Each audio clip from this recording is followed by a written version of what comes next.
Welcome to Hidden America, Babylon. Welcome to part 5 of the great work, My Alchemical Romance.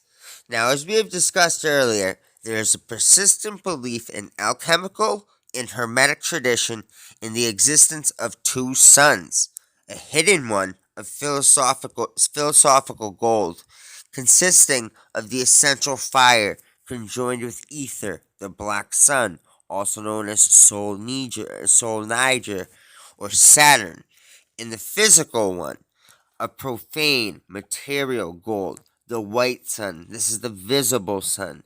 Now, the dark, consuming fire of the material sun leads it to be called dark, or the black sun, the sun behind the sun. Now, according to the book of the Holy Trinity, after Adam's fall, tainted by the original sin, man is made from the black sun's fire. This is the fall.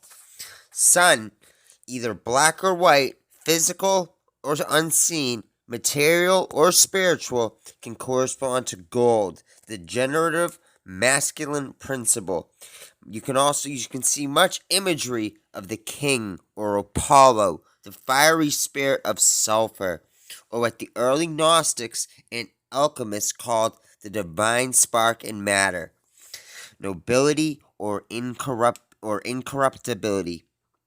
Recurring images of specific solar motifs can be found in the forms of a dark or black sun, or a green lion devouring a sun. The rebis, from the Latin res bina, meaning dual or dual matter, is the end product of the alchemical Magnun Opus, or the great work, the cosmic divine union of opposites. Now, after one has gone through the stages of petrification and purification, separating opposing qualities, those qualities are united once more in what is sometimes described as the Divine Hermaphrodite.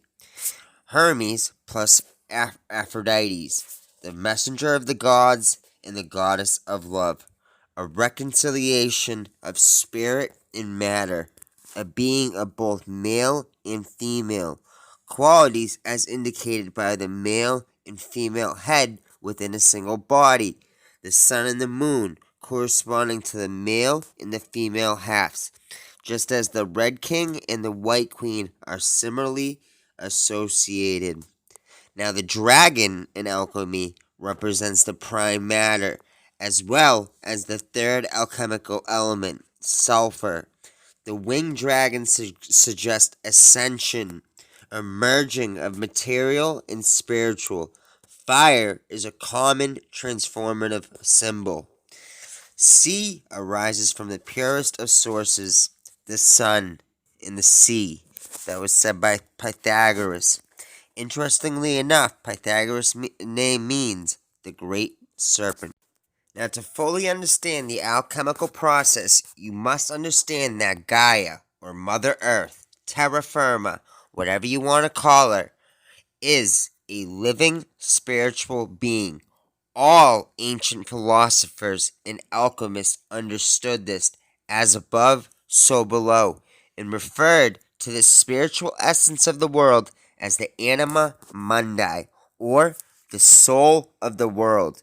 They correctly regarded the world's soul as a pure, ethereal spirit diffused throughout all nature, the divine essence that embraces and energizes the whole of the physical material creation. Now, this is similar to the concept of the Force in Star Wars, the Vedic concept of prana, your life force, or the Nazi Germany's Vril. Anima Mundi means world soul in Latin, and can also be personified as the One, very similar to Neo in the Matrix, an anagram for one. It is the spiritual connection to all living things. It is the basis for all Platonic and Hermetic philosophy, in helping the observer understanding the derivative nature of reality from the singular principle of the One, understanding how all things work together or against each other to form a complex, self-regulating system that allows the environment and conditions for life on this planet. Order abo chaos, order out of chaos. Now, for the early Gnostics and the alchemists, the Anima Mundi is the divine spark in matter, the philosophical Mercury, which is the universal and scintillating fire in the light of nature, which carries the heavenly spirit within.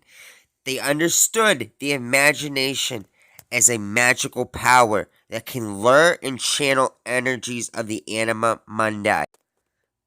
Now, while the alchemists searched for the light hidden in matter, the Catholic Church looked for the light in the heavens. The Church Fathers would have you believe that a transcendent divinity was the source of all creation, and humanity lived in exile from the actual source, the divine spirit, in a state of ignorance and false light, all the way up till today.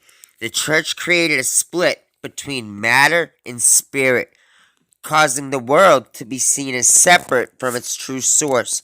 Friedrich Nietzsche once said, "God is dead, God remains dead, and we have killed him.